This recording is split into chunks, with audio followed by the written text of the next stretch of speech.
nagaaf araarri waaqayyoo hunduma keessaniif haa ta'u. Sagalee waaqayyoon walii wajjin dubbifna. Waaqayyo tiksee kooti ani homaa hin dhabu. Inni marga lalisaa keessa akkam boqodhu hin godha. Gara lagaa galfittis nageessaa. Ameen.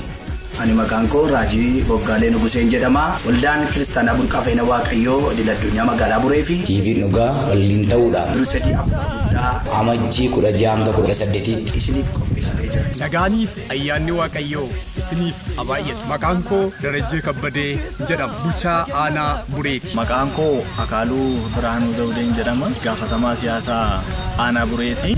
Maqaan koo Faarfataa Tasfaasiyoon Abarraan jedhama. Sagantaa kanarratti argamuudhaan kan isin tajaajilan hundeessaaf abbaa mul'ataa TV Jireenya Dhugaa Kiristoos. Ergamaan Zawuduu namarraa tajaajila guddaadhaan iddoo kanatti waan tajaajiluuf Raajii Boggaalee Nugusee, Paaster Ambaa, Faarfataa Baqqalee.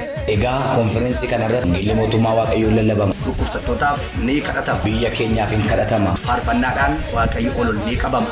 Lubbuun haaraan hin waamama. Egaa hirmaattuu konferensii kana akka taatan guyyaa kana akkasin hirmaattan waamicha isiniif dabarsa. Namoonni hundumtuu guyyaa kanatti argamtanii qoddattuu Luseedii kana akka taatan waamicha isiniif dabarsuun barbaada. Galatooma. Staadiyeem magaalaa Buree irratti argamuudhaan kabajaaf jaalala waaqayyoon affeeramtaniittu. Maarree namoonni naannaa Mattuuf Bureef naannoo seerra jiraatan hundumtiyyuu staadiyeemii magaalaa Buree irratti affeeramtanii jirtu. Kanaafiyyuu sagantaa kanarratti argamtanii dhufaan akka waaqeffattan jaalala waaqayyootiin isin affeera. namoonni naannoo isaa jirtan affeeramtaniitu. Nagaan waaqayyo isiniif haa ta'u.